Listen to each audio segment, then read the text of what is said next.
All right, good evening, ladies and gentlemen. It is the 23rd of October, 2022, and this is a boat update that really isn't a boat update.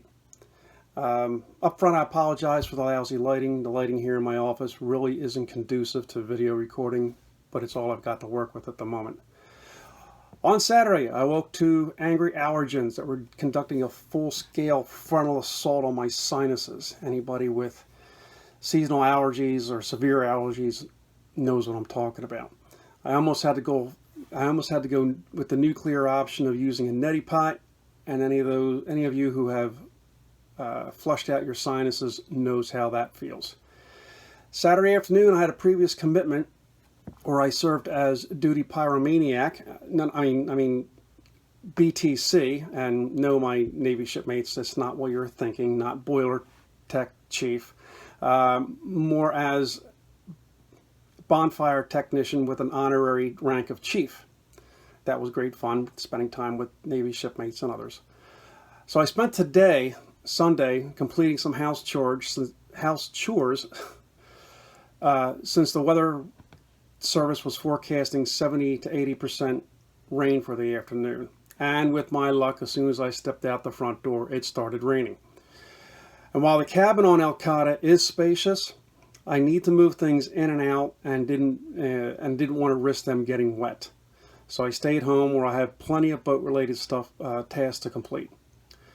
There are 3 places here that I store boat stuff: the loft of my shed and part of 2 rooms in the house.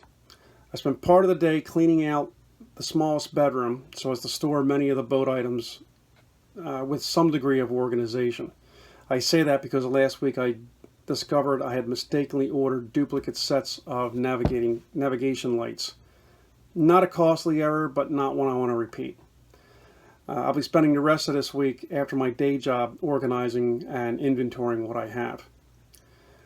I'm hoping next week to have my power washer back from repair so I can do a thorough job of cleaning the exterior of the boat before covering her with a tarp. I could cover her with shrink wrap, but as I will be moving large items in and out, it's more efficient to move aside a tarp than it is to tear and repair shrink wrap. Speaking of large objects, a few years ago I purchased a refrigerator freezer to replace the one that was failing. The new one spent a few years in my old shed where the cardboard packaging got wet, so I'm hoping there's no corrosion or other damage to the unit itself. If not, I'll have to buy a new one again. ELCADA did come with an electric stove. That one was on its last legs, and I'm planning to change to a propane stove. The benefit to using propane stove is if I'm out at anchor somewhere and want to cook, I can do so without having to go find a marina to tie up to. I can't really put a generator on her. There's just no room down the engine compartment, as you'll see in a future video. However, when I install new electric service on board, I'll still run a cable back to where the stove is so that I can change from propane back to electric again if I decide to do so in the future. The other big ticket item I plan to order soon is a marine grade combination air conditioner and heating unit. Looking at the hull under the salon, the main cabin, it looks like she was set up to have a unit installed when she was built, but it was never installed. It might have been an option that my grandfather just declined to have. All 3 items, the refrigerator freezer, the propane stove, and the air conditioning unit, need to be loaded aboard the boat before I replace the rear bulkhead of the main cabin.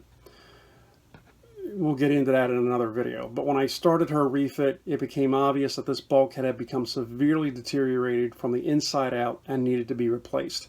I'm hoping to do that before the real cold, severe winter weather sets in, but that'll be decided at a later date here soon. That's about it for now. Time to go spend some money. I'm a boat owner. That's what we do. We spend money. Until next time, take care, folks.